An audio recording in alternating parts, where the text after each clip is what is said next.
Sarah is in our Utah County office. You have a listing where? Salt Lake City. Okay, 27 what? East Coatesville Avenue. Okay, what is your Instagram? Journey_home_Utah. Okay, everyone go to that right now. Johnny, even you can do it. If I post that and my listing's right around the corner, my client will chop my... No, they'll even like you more. Because, I can like it, but... no, you can say that this will take thousands of people. Okay, so everybody got it. Journey_home_Utah. Not lying. Okay, Micah, you got me? I'm doing it. I'm there. Okay, everyone go to hers.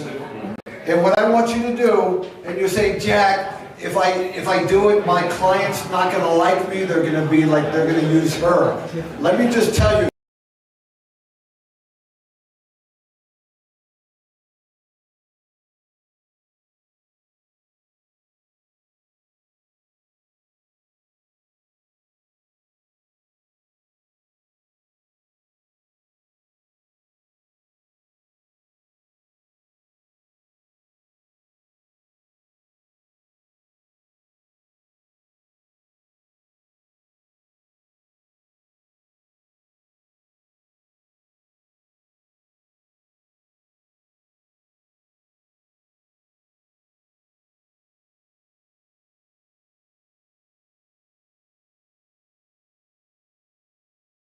Years. 4 years.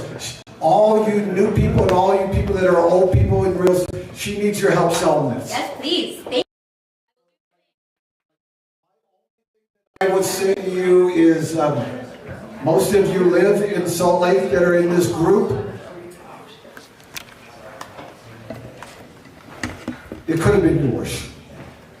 You know what I'm saying? So help Sarah send it out to all of your, Johnny, you got 10,000 people. How excited it would be to go to. So, okay, did everybody do it? Did everybody help Sarah? Okay, did you? Yeah, tons. Tons. Tons. Like, what happened? Like, how many people have shared it? Let's see. No, not that one. 3, lots of likes, 7 comments.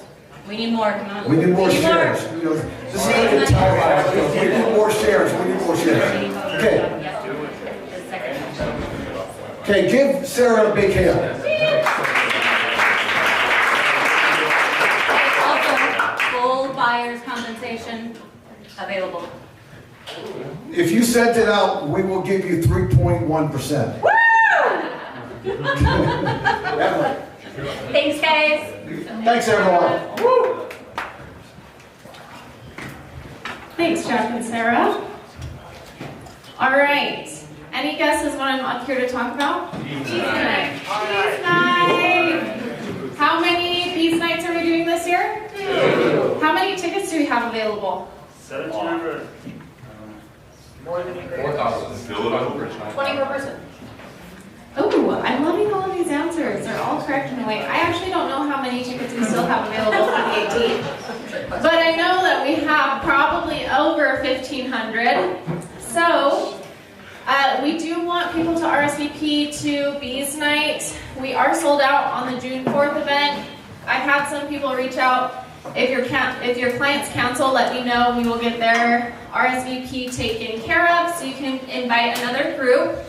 I will say we opened up the second Bees Night for people to be able to invite their clients because they sold out on the first night in how many hours? Like 48? So raise your hand, no shame, raise your hand if you still need to send Bees Nights invites out to your clients. Just for accountability, it's fine. Okay, I'm giving you guys a deadline. You can do it by Tuesday, May 6th. At that point, if you haven't invited your clients, we are going to open it up again to anyone on the team to RSVP. So they won't be capped at 20 groups anymore. If you have people that have been waiting, May 6th will open up any remaining tickets for anyone on the team, no matter how many clients you've invited. Does that make sense? Yes. Okay, perfect. What's the other event that we have coming up that's agent-oriented? The Agent Insider event. That one's on May 21st. As a reminder, please RSVP to the Eventbrite link. That we will be canceling team meeting the day before. That's kind of our substitute, so make sure that you're there at the event. Not only do we have agents from this office sharing their experience, but organization-wide, so you're going to hear tips and tricks from people that you don't hear from all the time. Make sure that you guys RSVP to that one, share it, invite other people. It's a free event that we're opening up to the community for anyone to attend. Okay? Do we have anyone new or visiting? Go ahead and stand up if this is your first time at team meeting or first time checking out the team. Hi there. Do you mind just giving us, we'll start with you in the town shirt. Give us your name, how long you've been in real estate, and why you're here. My name is Landon Thompson. I've been in real estate 0 days. So I think we'll start. Welcome. I'm here with Jade. She's my better half. And just checking it out.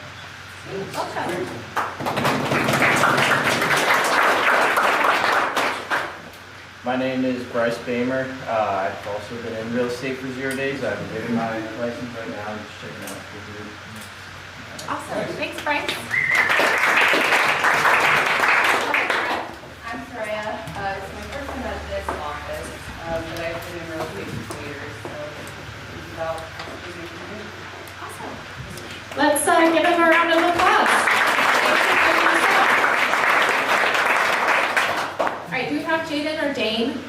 I'm here. Perfect. Do you want to come up and tell us about the pop-up content opportunity? Sure. Thank you. Sorry. Yes, we're going to be doing content day today, and it's a duplex, well, single family with mother-in-law down in Midvale. Jaden's not going to be able to make it, but Jordan and I will be down there. It's fully staged, it's beautiful, it's ready to go, and we got a little content for you, so we'd love to join you. We'll probably be there at 12:30 to 1 today. So, yep. 575.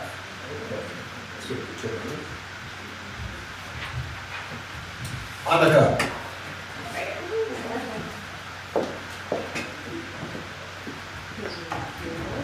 So I just wanted to remind everyone first about our social media class tomorrow. We're having Cody, our director of marketing, come and help teach a class with Josh. It's about, he's amazing. He has tons of valuable information and is super, super helpful on that front. I just wanted to talk really quick. This is a big, it's kind of a hot topic right now where we're coming off of the solar season and sellers are willing to offer concessions. So I just wanted to kind of paint a picture of what a seller concession of $7,500 would do if it was applied to closing costs versus a price reduction. So I ran numbers off a $500,000 purchase price with 20% down and a primary residence instead of 25 building report. So if the seller were to offer a $7,500 credit for closing costs or a price reduction, for the closing cost credit without a buy down, so let's say that you weren't getting any seller credit, that gives you one amount of $400,000. Without a buy down, your principal interest is $2,763. If you applied a $7,500 credit directly to the buy down, that changes your principal interest to $2,594, which is a $169 monthly payment savings. Now, if you applied that to the purchase price, that changes your sales price from $500,000 to $492,500. But it only decreases your down payment by $1,500 because you're paying your down payment most of the times off a percentage of that sales price. So you're still financing $394,000.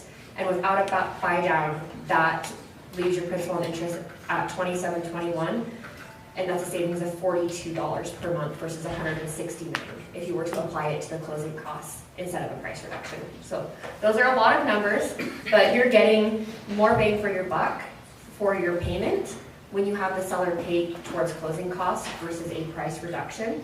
And we are trying to convey that to our buyers as well, because sometimes I think that, especially with first-time home buyers, they think that getting a price reduction is a better deal. But if they are payment sensitive, you're definitely better off using any seller concessions towards closing cost credits. So ask any of us for numbers for you, and that's all I have.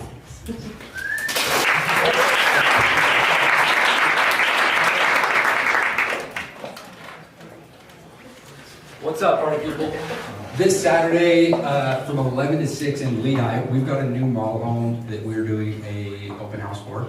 If you guys come, you can get an additional $5K credit on any home for your buyers.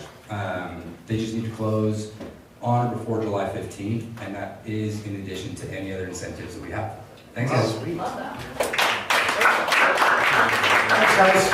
Okay, we want Val and Jack to come forward.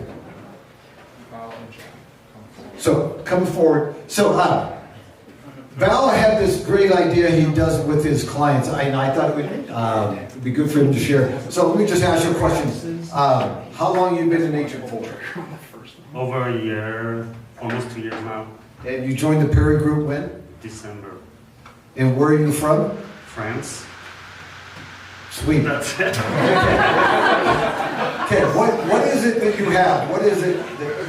You got to get this. It's a great idea. So, I just, it's important to know where we're all from. Okay, this is a welcome to the neighborhood card that I do for my clients, the buyers especially.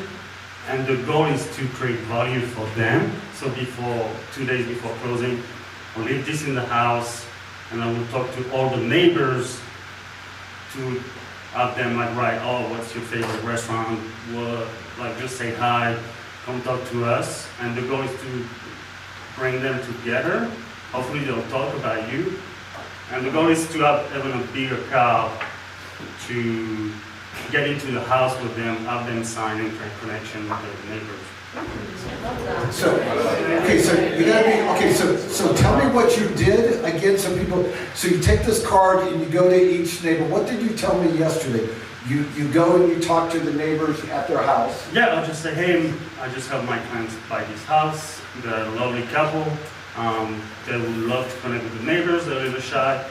Could you write down your favorite restaurant or just say hi, welcome? And then from there, I'll go to a discover conversation.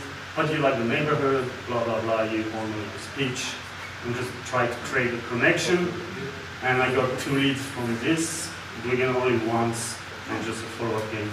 Okay, you got how many leads? People didn't get that. They were like 2 leads. 2 leads. So what did you say? Because the card is so big, where did they sign it? They have to get into the house, probably on the counter, kitchen top, and you keep the card in your hand and you just say, oh, do you want me to take my shoes off? And that's it. You'll see what they answer. Maybe they'll be like, oh, actually, don't get into the house. Or they'll be like, okay, yeah, come in, have a glass of water, let's talk. Do you see? It's a nice, subtle way to touch for your clients. You have nothing to sell, so you're not a threat. Right. Awesome, great idea. Let me just, talk to Val more, but also if you have a great idea that you would like to share with everyone on the team, please let us know. Okay, don't leave. What are you going to say? What did I talk to you yesterday about? We were just talking about Val's idea and how Val really thought out of the box on this one, and it's definitely what I recommend to everyone here. If you're looking for marketing ideas, don't Google real estate marketing ideas, just Google marketing ideas. You don't have to do marketing ideas from real estate, and that's clear with Val's idea. I think a lot of the marketing tactics that you can use outside of the real estate industry are extremely powerful. So just make sure to look outside of the real estate industry and think outside of the box. Okay, share the idea that I shared with you yesterday that I thought was a great idea. Not because it was my idea, I saw it. Trust me. So Jack's idea is to, when there's a closing and your buyers are walking, or before they're walking up to your home, you roll out a literal gold carpet to welcome them to the home, kind of like they're walking the red carpet essentially. What that does is it does something called the purple cow effect. People can't help but see what's going on, right? So now you're opening up the floor to have a conversation with the neighbors very organically. So Love that. that's his great idea. So it was not my idea, trust me, I saw it on Instagram. So we're gonna buy a couple of them, and you're gonna roll the carpet out, and you're gonna have these chain link poles, like 3 on each side, and you're gonna put balloons on them. Imagine if you were gonna meet your clients at that house at 5 o'clock, but you put it up there at 9 o'clock in the mornings. So all day long, people in the neighborhood would be like, oh my gosh, what's going on? We're gonna meet the neighbors. You could even put a sign, come meet your neighbors at 6 o'clock tonight, just something. So we're gonna do this. So I saw it from an agent in Austin, Texas. I thought it was a great idea, so we're gonna do something like that. I think it's gonna be cool. I think you're gonna love it, and you're gonna be like, all it's gonna take you, maybe you're gonna have to go buy, you can go buy some balloons. Imagine if you stuck it there for 8 hours, what is that gonna say? What is that gonna say to everyone in the neighborhood? Like, man, that agent goes above and beyond. Say, if you do that thing and then you do the card with Val thing, it could be a game changer. People are like, man, I want to use you. So, awesome idea. Thanks, Val. Yep. Do you want to say anything else? I have nothing else. Nothing else. Okay.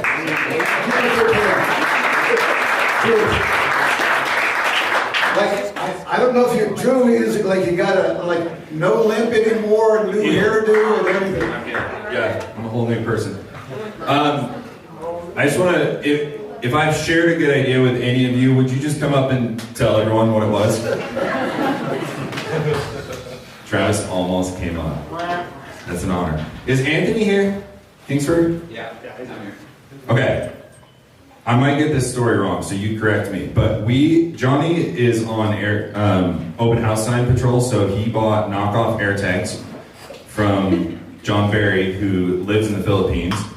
And the other day he thought that they weren't working because they were all over Sugar House Park. And he's like, there's no houses in Sugar House Park, so my air tags are malfunctioning. And then he found out that Anthony had taken a bunch of open house signs and a table and set open house signs up in Sugar House Park. And people were walking over to the table and he was talking to them about real estate. Yeah, Ben was there too. Ben was there too. That's the craziest idea, I think. I would just want to acknowledge it. That's awesome. Congratulations. That's out there.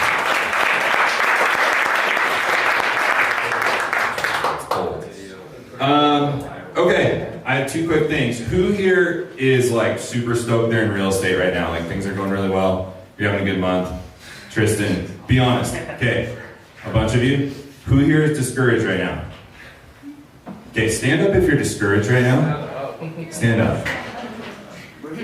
Raise your hand if you said you were excited about being in real estate. Okay, I need everyone who raised their hand to pick one of these people. Pick one. Tristan. Who's over here? Maggie? You're calling her. Spencer. Which one do you want?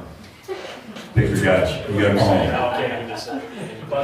Alright, closest to you. Do you know his name? What's your name?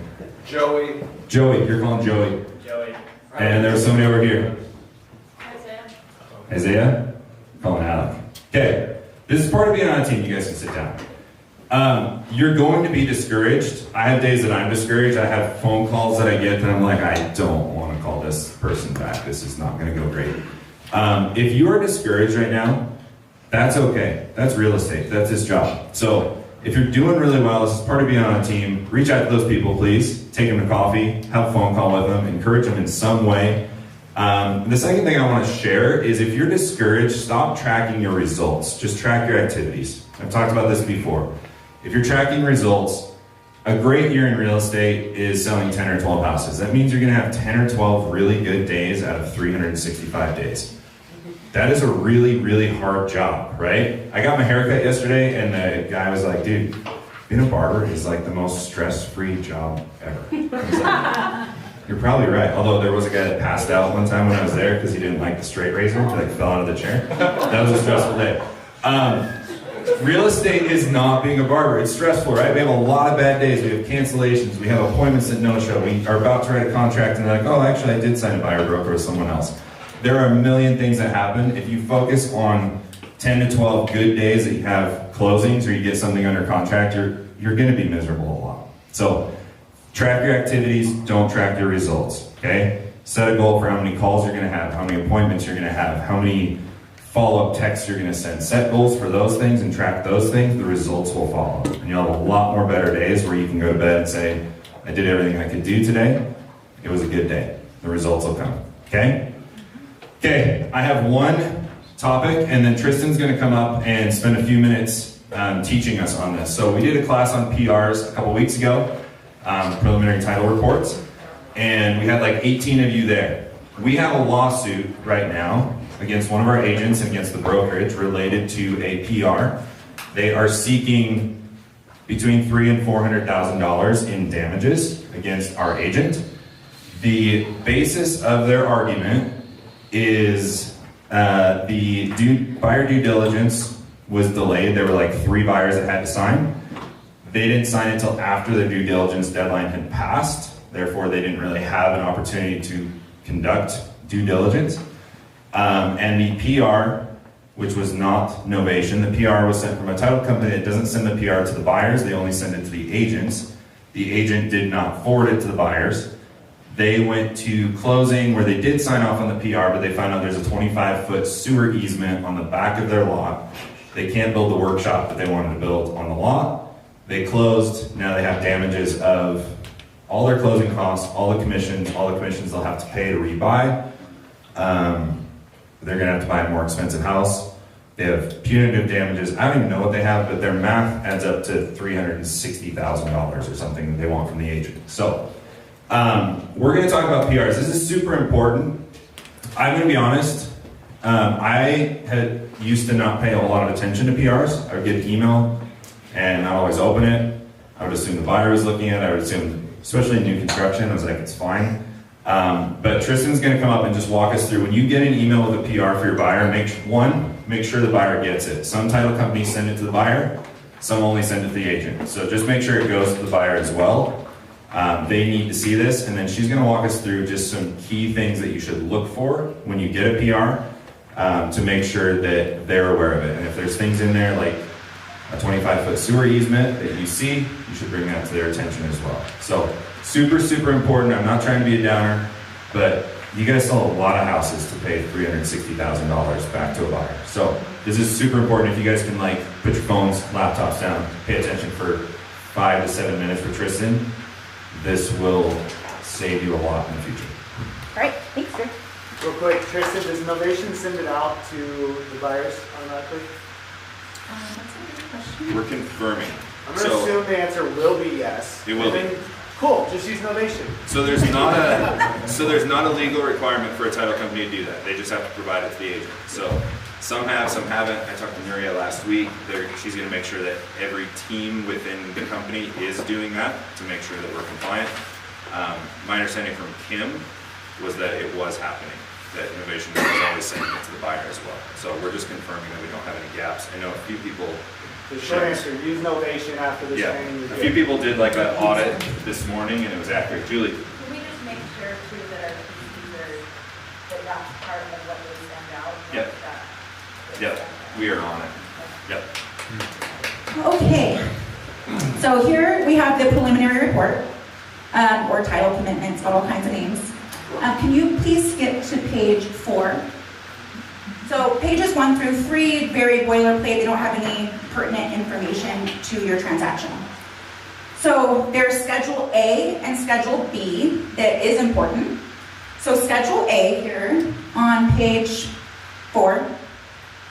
Here we go. Okay, so if you can scroll a little bit, there we go, so you guys can see.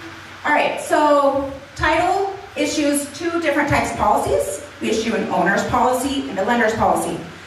In Utah, it is customary that the sellers pay for the owner's policy, and that covers the buyers, it protects the buyers, and the buyers purchase a lender's policy, and that protects the lender. So here we have 2A, that's the owner's policy, B, that's the lender's policy there. All right, then can we scroll down a little further down to the number 4? Perfect, right here. So number 4, now we see how vesting is held on title. We have Sally sells a lot, a single woman. This is important because if you've had a listing presentation, you have everything signed by only one person, but then you get the PR back and you see that it's under a trust, or if you have or there's another buyer on there as joint tenants, you do need both signatures, okay? So this is where you're gonna see how vesting is held on title. All right, now we're gonna skip over to page 5. Okay, this is Schedule B, Part 1. These are just the, scroll down a little bit more. No, you're okay. And actually, we're gonna just go ahead and skip to 6. So page 5 is Schedule B, Part 1, the requirements. This is just boilerplate information. This is just what we need in order to issue a title policy. So that's not gonna have anything there that you really need. But page 6.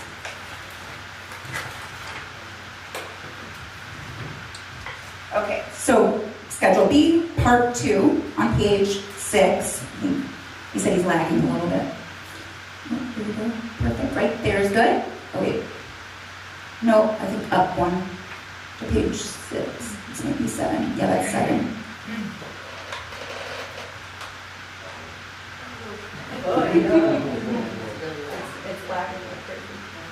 Okay, so I'll just go through this. So Schedule B, Part 2 has exceptions. These exceptions either need to be paid for or satisfied either before closing or at closing.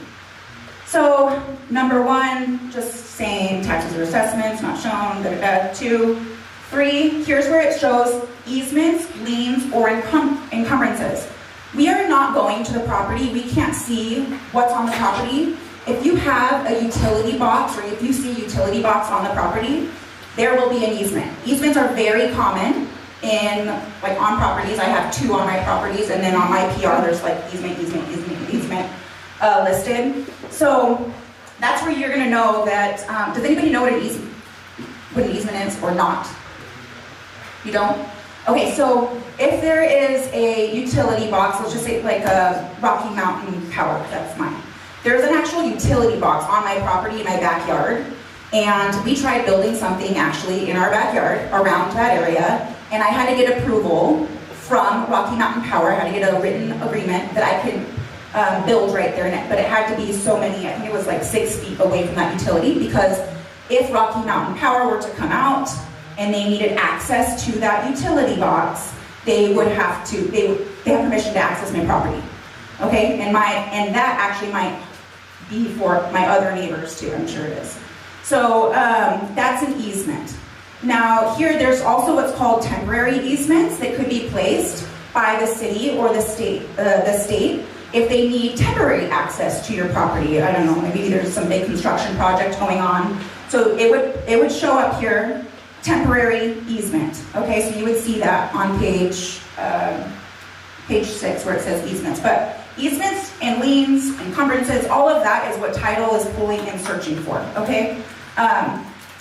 Well, sorry, we're not looking for easements. They're just very common, but it's something that you guys need to be looking out for.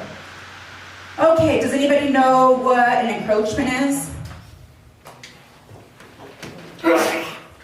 What's an encroachment? Yes, when the property boundary is, or when something from one property is going on to the boundary of the other property. That is correct. So there would be an encroachment agreement that is recorded on the property. So if somebody's fence line is encroaching on another buyer or on the other property, they could have an encroachment agreement, which that is filed with the county, and that would show up here, okay? So those are things that you could be like, oh, there's an encroachment. What does that look like? You know, and pull that up. All right, so then number 8, very important, property taxes for the year 2025. It's either going to show that they are delinquent or that they are paid current. So this one here, they are paid current. It would say delinquent, but this one's paid current. Okay, next page.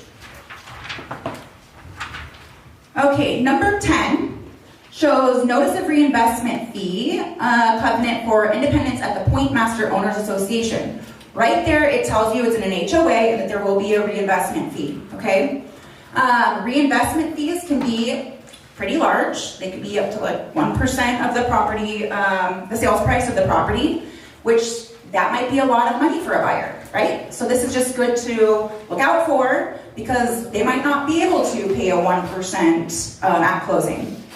11 is CC&Rs, covenants, conditions, and restrictions. These are important for you guys to review and read through. There's a lot of things that the HOA communities can put in there, and it's really important for your clients also to go through it, although it's like, I don't even know how many pages, but they do have information in there of like restrictions that they can't use the property for, what they can't. Their lawn has to be, 2 inches high, their grass, I don't know. But that's where you're gonna find that. And then number 12, notice of reinvestment fee. Again, this shows that there's a secondary or a third HOA on this property, and they are also charging a reinvestment fee. All right, so it's typical to have, actually it doesn't even matter, they're like 1, 2, or 3 different HOAs. So, agreement by, number 14, agreement by and between Triple Play Fiber LLC. This is a utility company. So title is gonna look into this and see what this agreement says. Do the buyers need to pay something? What is the agreement between them? So we will actually look into that and see what that says. All right, number 15, pending proceedings, bankruptcy. This is an immediate red flag, halt, stop what you're doing. We need to look further into this. We need to see if they have permission to sell their home, where they're at in the bankruptcy process. So that's number 15. Number 16 is a deed of trust. This is very common. You might see this on almost all of your properties. And you might even see a secondary deed of trust, and that's going to be a HELOC or a second mortgage on the property. You could even see a third. All right, so those are just things that we will need to obtain payoffs for, to get the payoff demand and pay it off at closing. Number 17 on page 8, we have a state tax lien. So this one was filed July 1st, 2024, and the amount was $2,403. This is really important to know because if you gave your sellers an amount that they could pocket after all said and done, and these things come up, their net is going to be way off, okay? The $2,400 now has penalties, fees, interest, attorney's fees that have accrued, so we will need to get a payoff statement so we can get this taken care of at closing and pay off the Utah State Tax Commission. Same thing with child support, number 18, she's in the rear is $2,700, so we need to get a current amount for that. 19, notice of compliance. This means that they are out of code and we need approval from the city. So this could be if they did a remodel, added on, didn't get a permit, and now they have a notice of non-compliance by the city. Number 20, decree of divorce. This is also kind of, halt, we need more information. The decree of divorce, we actually need a copy of the decree so we can see how the payouts are going to be, can they sell right now, all of those things. Number 21, a UCC financing statement. Typically that is a solar panel. So we either need to, if it's paid off, we need a release. If it's not paid off, we would need to take care of that at closing. But let's say the buyers want to take over, that's something that they would have to go through outside of closing and apply for that amount. And then number 22, a judgment filed with the county for $5,400. Again, we would need to get that payoff amount. So, do we have any questions? I'm trying to question. Yes. Can you go back to the policy of the insurance, title insurance? Is the amount that's being insured, I think in that example is like $730,000. Is that the amount that the lender is financing, or the sales price of the property? It's going to be the loan amount. It's going to be the amount being financed. Yes. And actually, great question. So you guys might get your initial PR back, and it might say $100,000. That's because we don't know what the actual sales price is going to be, right, when it's all said and done. So the owner's policy will just say $100,000. This is like what it's the amount of insurance. It'll be taken care of. Yeah, I actually have a second question, somewhat unrelated. When it comes to the solar panels, because some companies, when they file the UCC1, they make their liens non-assumable. Is there a way for title to find that out prior to writing the offer? That is a great question. Let me find out and I'll get back to you. Yes. Can you talk about like future assessments? Sometimes it's confusing to know what it's going to be due at closing, and I think that's sometimes a surprise to buyers if like an assessment has to be paid in full at closing, and when maybe it doesn't, if it's annual, like how do you guys determine? For like HOAs? Yes. Okay, so for HOAs, that's going to be in the payoff demand. So HOAs, like there's going to be things that we love and that we don't love about them. Title in particular, the payoff demands are very not clear. Let's just be real. And we created a whole CE class about this because they're difficult to deal with.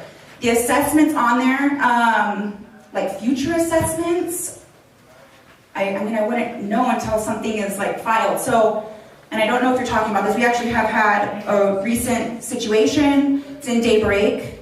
There is a lawsuit going on between the HOA and, actually it's been settled, the HOA and a contractor for the siding, okay? And that wasn't disclosed to a buyer, so that's very important. When you guys see that, that would be on here.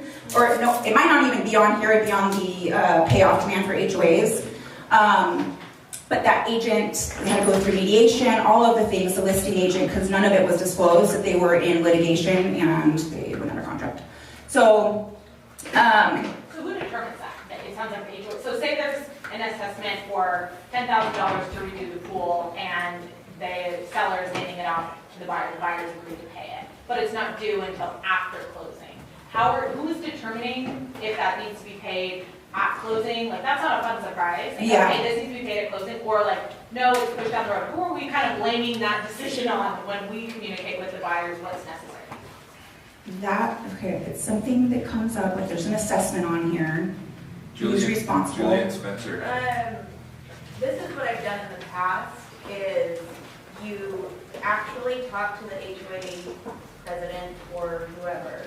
You get the HOA minutes, and in the minutes, they should discuss any assessments that are coming up, and then you negotiate those assessments prior to or while you're under contract. And we'll pay half the assessment, or as the sellers, or vice versa with the buyers, like we'll pay a portion of it, but just knowing what's coming up will show up in minutes. So that's really important to go through the HOA minutes. Yeah, I guess my question is like, we've already determined all of that. So buyer agrees to pay $10K, period. Assessment isn't due until after closing the next year, the next month, doesn't matter. Title determines, hey, this needs to be paid as part of closing. Who is determining that so that we can prepare, hey, we agreed to take on this assessment, we negotiated, we're splitting it, we negotiated, we're taking this on, but since it's a future payment, is it part of our closing costs? Is it paid at that future date? I've had it different ways with depending on the situation in the title, and it's really hard to prepare your client if they're all of a sudden gonna have to come out pocket $10K at closing. Well, I know with HOAs, like you can make payment arrangements, like make payment plans, or if you're not gonna pay it in full, that sounds like it'd be between the HOA and the buyer. If the buyer's already accepting that they're going, like they got this $10K assessment that they know is gonna be coming up, but I'll ask and just make sure. Sounds like it doesn't have to happen, so no. I was just going to mention too, sometimes if it's like a condo specific thing, lending will require an out of pay depending on what the assessment is, so just check with your lenders too. Anything else? Spencer, are you gonna prepay that? So if it's approved and you know it's coming, you can pay for that up front at closing. So that should always be an option. There's also some where, maybe they can't pay it and there's a schedule, like each quarter everyone's gonna have to pay $2,000. You can pay that all up front at closing. So there's always that. But with lenders, with that, like, Yeah, you can prepay the HOA earnings. Oh, okay.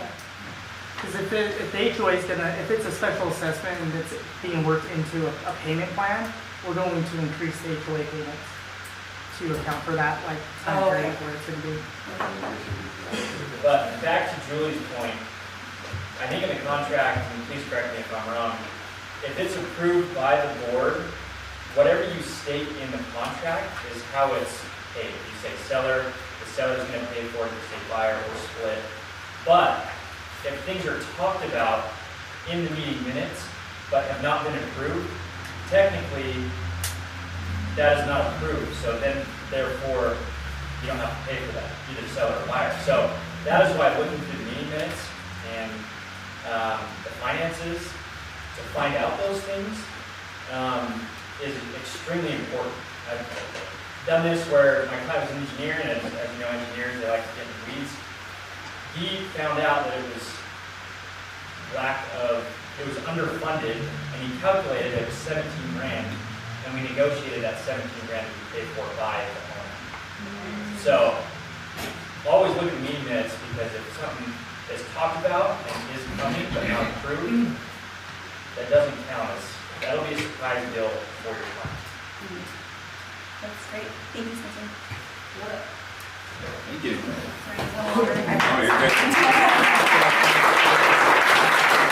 To answer that question too, seller disclosures, like if you're selling something in an HOA, I would always take an extra look at seller disclosures. The verbiage in the seller disclosures, there's 2 lines. Are you aware of any HOA blah, blah, blah, assessments that are presently owing against the property? That would mean it's due or past due. The second line is approved but not yet levied. So that would be another one where it's like, hey, there's a $10,000 assessment that's due in 2 months. We're gonna have to talk about that. So keep an eye on seller disclosures. If you're selling something in an HOA, if you don't report it there and it gets through, you've got a case. So, just to reiterate what Spencer said, that is really clear that it says it's approved that hasn't been levied. Yep. You, as a buyer's agent, want to know what has not yet been approved, but is being talked about and is going to go into effect the next time the HOA meeting happens. That you know that they're going to release or whatever, they're going to release or whatever. Get the minutes and read them, because it won't be started. Yep, 100%. I'm gonna wrap this up really quick. There's a lot of information there. Is anybody's head like kind of exploding over all of that? That was like a test that had like every possible thing that could be in one. I'm gonna just say, we are partnering with Novation, build a relationship with them, because the easiest thing to do when you get something that looks like this is call your escrow officer and be like, tell me what's the red flag here. Like, yeah. Oh, I wanted to bring up something else too. Kimberly, one of the TCs, and our team we prefer to get the listings as soon as you guys get the listing agreement signed. Right now we're getting them under contract. So we are working on that, because if we do get something like this and you guys are trying to close in a few days, like, it's not happening, because we have, like, if we have federal taxes, I mean, we're waiting on these payoffs. So the sooner we get it, we just recommend getting them as soon as you get that listing agreement signed, so we can start working on these and getting them taken care of. Awesome. Okay, have a favorite escrow officer at Novation. Up here it's Tiffany usually. If you get one of these and you're like, I read through it, I don't know, is this normal that the taxes need to be paid? Is this normal that they're going bankrupt? Like, make a phone call, send a text, get some help. They see dozens of these a day. We see one a month. Yeah, Reach so out to them. it's not just the closings that we're doing. We're working on these back ends, but also just know that Novation Title will send this to you, and we'll say, hey, we're working on clearing 7 through 10 or whatever it is, okay? So we do send that out, highlight it, all that stuff. Yeah. Sweet. Okay, Maggie, why don't you come? I don't really have a segue to talk about that to this, so everybody just shake their head. Just do a dance or something, because we're going to change topics. Okay, wait, really, everybody stand up for me. Everybody stand up. Do a little wiggles out. Spin to the left twice. Twice. Okay, now sit down. Okay, that's my physical segue. Okay. Okay. So, what we're gonna do right now, I'm gonna bring up some folks here. I wanna just get kind of like a market pulse from agents. What you guys are seeing right now, obviously we just did a whole bunch of listing prep stuff. Who feels like they just, has anybody had a listing presentation from when they did their listing value test to now? Chris, who else? Kendall, Scott, Jake, how have they gone? Awesome. Signed? 3% baby. 3% baby. Chris, what about you? Signed? Working through details, but signed? Scott? In process. In process. Kendall? Signed. Hell yes.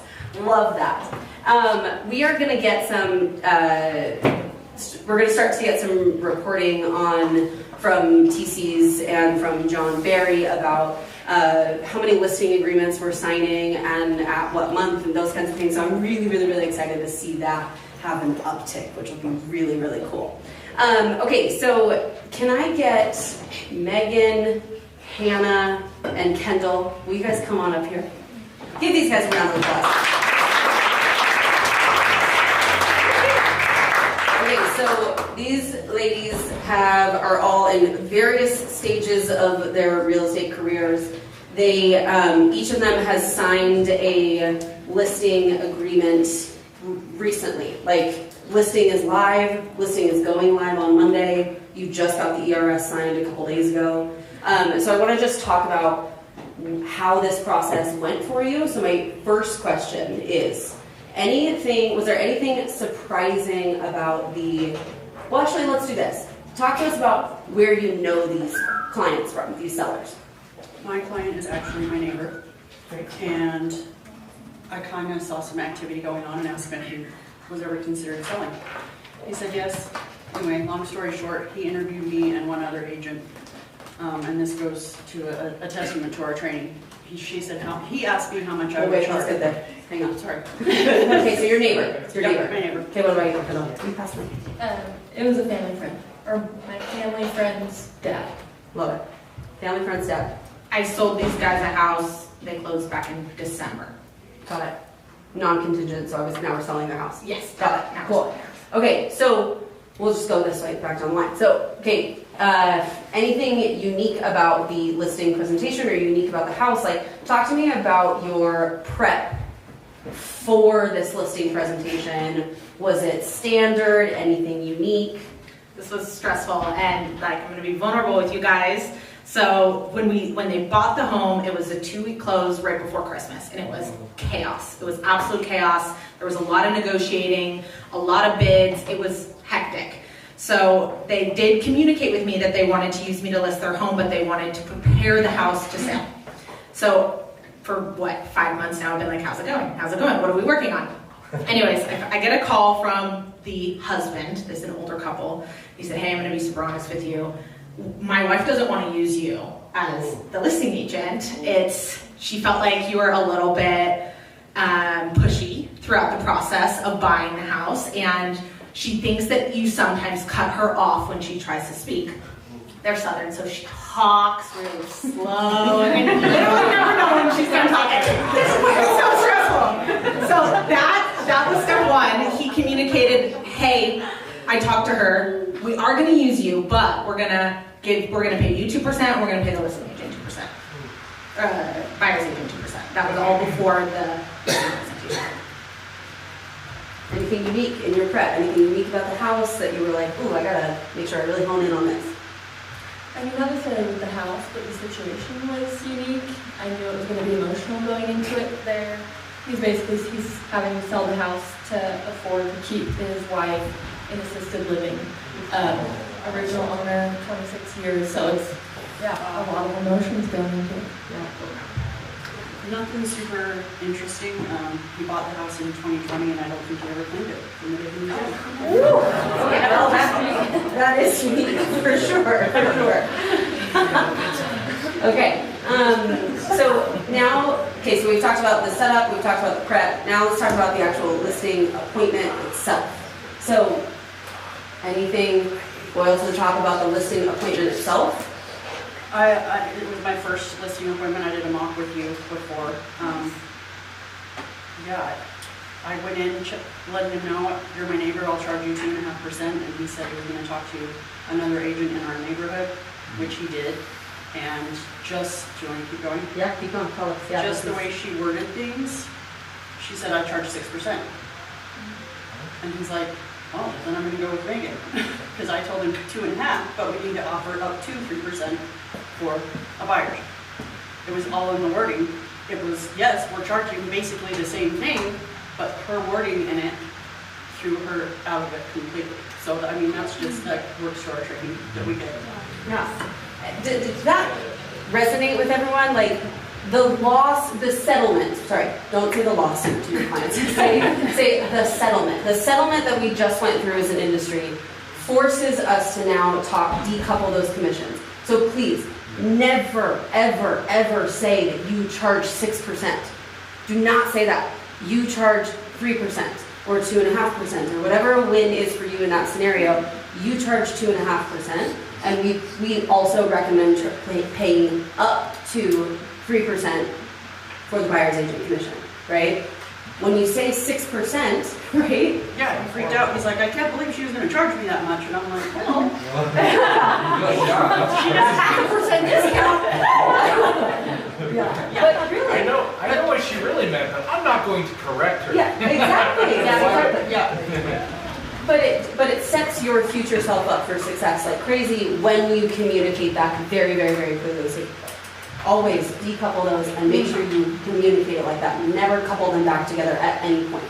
Okay, anything unique about the presentation itself? What did you learn? How did it go? I mean, I knew going ahead of time that it was going to be an emotional process, so I really didn't know what to expect, if there was going to be tears or yelling or, I don't know, this guy's a very, very vocal guy. I've met him a few times before, so I didn't really know what to expect. But it went great. I mean, he definitely had hesitations. He bought this home in '99, and so grew up there pretty much.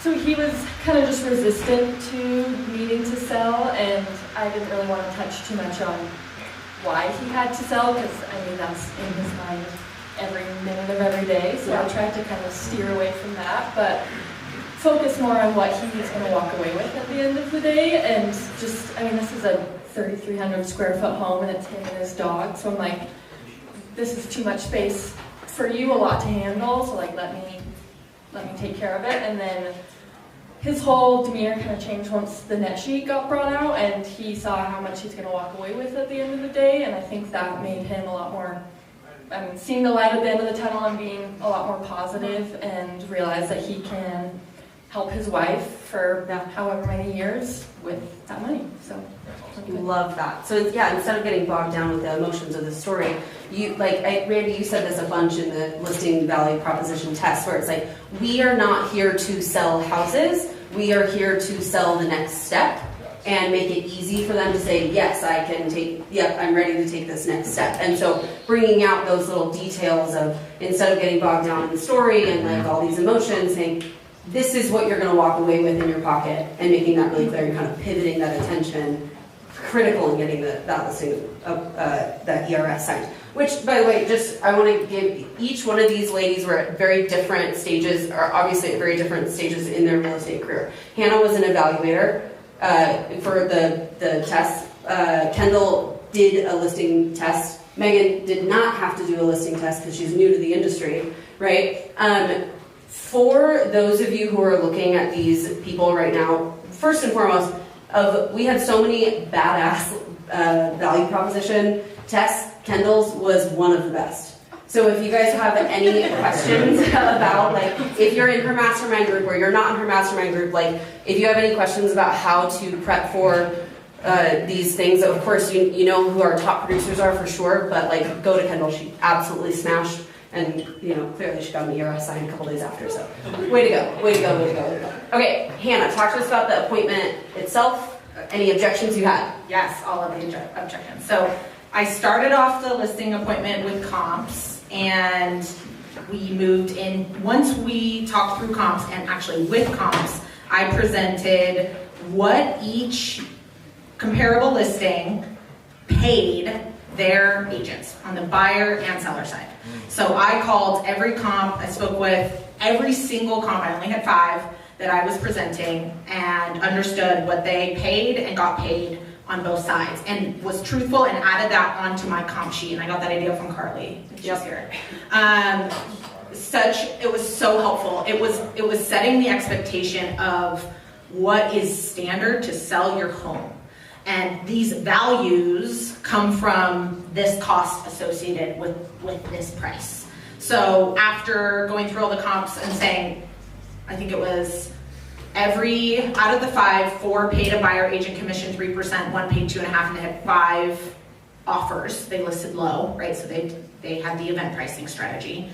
We talked through strategies, and they did not want to do event pricing. So I said, hey, we need to expect an offer up to, and prepare to pay up to 3%. And they had no questions for jumping from that 2% expectation they set to the 3%. So we put that right in the listing agreement. Every buyer's agent was willing to share what they got paid on those comps? Yeah. Nice. Except for one that was under contract. So not even really a comp, but still it was a good example. So you just call them and Yep. And if I didn't get the listing agent, I just called the buyer agent. Yep. So that was super, super helpful. So then when we pivoted to talk about myself, they said, what are your expectations? And when they had shared with me the 2%, I said, listen, I want to list your home. You've given me the grace to work with me after you've communicated. Maybe you didn't want to, so thank you. And I'm not willing to let price get in the way. So I said, I'm willing to take a 2.75% commission. And we had a little bit of back and forth.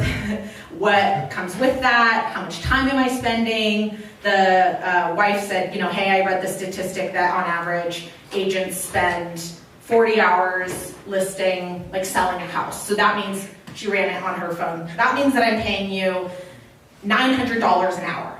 Tell me how that makes sense. And I was like, well, haven't heard that one before.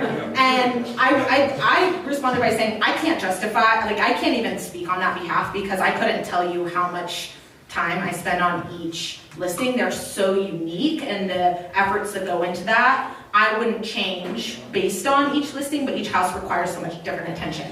What I wish I said was, would you prefer I spend more time selling your home, or would you prefer I spend one day selling your home and getting you the best price?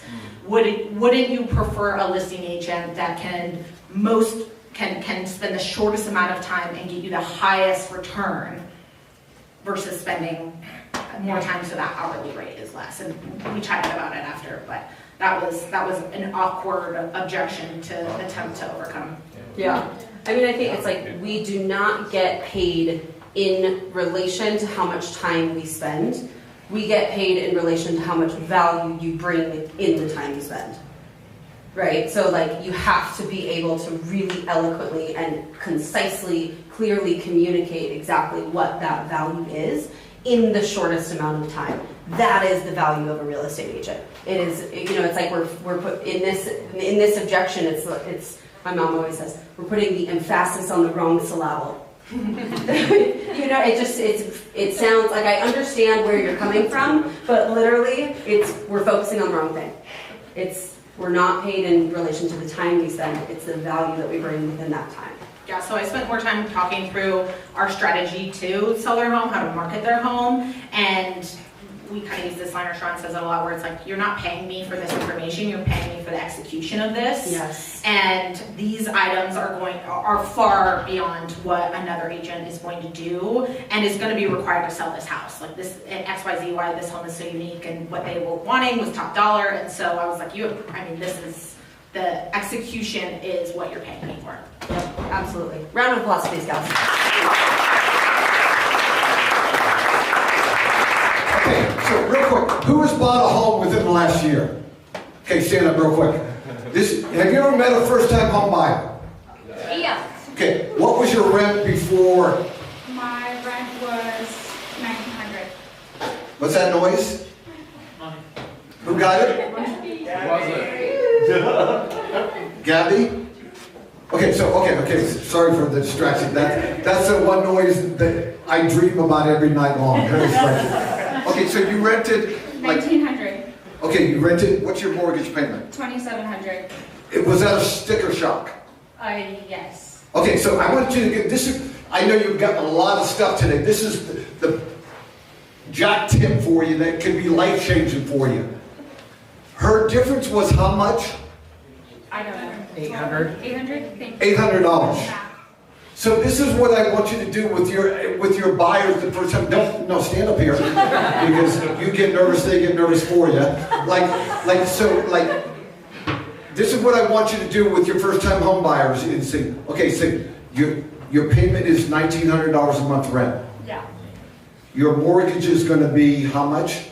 $2,700. Which is $800 difference. So what I want you to do until you buy that house, I want you to put that extra $800 into another savings account. Because if you don't buy a home for 6 months, do you have any idea how much you have? You have $4,800. Like, that can be making life changing. But what's going to happen is, like, she's going to be like, oh, it's not a big deal. I can make that. I'm convinced that buyers, first-time home buyers, back out more because of the stress of the sticker shock in the increase in it than any other reasons. But she is not going to tell me she's backing out because of the price. She's going to use every excuse under the sun why not to buy it. Because she doesn't want, you don't want to tell me that you can't afford it, that you're nervous. You're going to say, I don't like the neighbors, I don't like the yard, I don't like everything. You're going to blame everything, but it's the sticker shock. Have any of you ever bought a car and taken off the parking lot and go, am I paying too much, I pay too much, I pay too much, I pay too much. I do that every single time I buy a car. It's like, why did I pay so much? If you're having that anxiety about buying a car, you're going to have that multiple anxiety buying a home. So talk to your first-time home buyers at the Zillow thing. Talk to them, meet them, go over that. Just share with them, especially if she said it was $1,900, then all of a sudden it was going to be $4,000. It's $2,100 different for 5 months. That's $10,000. So sit there and go, but you're helping them get off the sticker shock. Because they're freaking. They're thinking, I can't make it, I can't make it, I can't even make it. So putting the money into another account gets you more prepared for it. So, you got it? Okay, Josh, real quick, come on. And this will be the last thing. So what's going on tomorrow with Intercap? Okay. So tomorrow we have Cody coming in, who's one of our head of marketing. And so he's going to kind of go over tips and tricks of social media things. You guys have someone who does social media and helps you guys do a great job of that.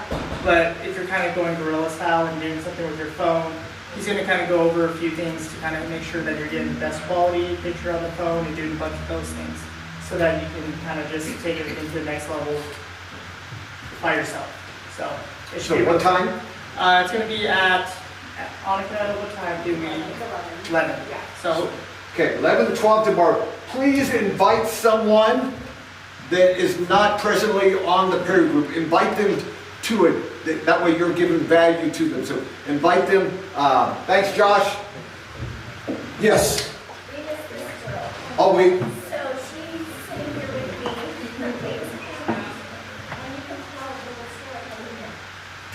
Okay, once you stand so people can hear.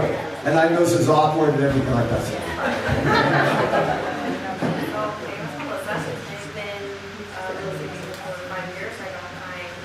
License at the peak of COVID, so that was great. Anyway, so I'm here visiting. About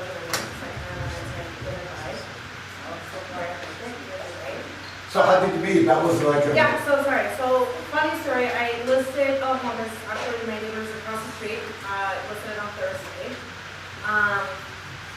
Was it Saturday? I get a call. Someone was super interested in the house. It was her. And then, yeah, I don't know. We went on the contract today. She's going to be my neighbor. And now you're besties. Yeah, and we all have the same dog picture, so, yeah, so that's why I'm here. Sweet, thanks. Okay. Okay, so Just so you know, we have a rule at the Perry Group is you can't leave without talking to two people. Parker's guarding that door over there, and Trevor's guarding that door over there. So if they're going to ask you how many people you talk to, that you got to talk to two people you've never met before. So ready, set, go.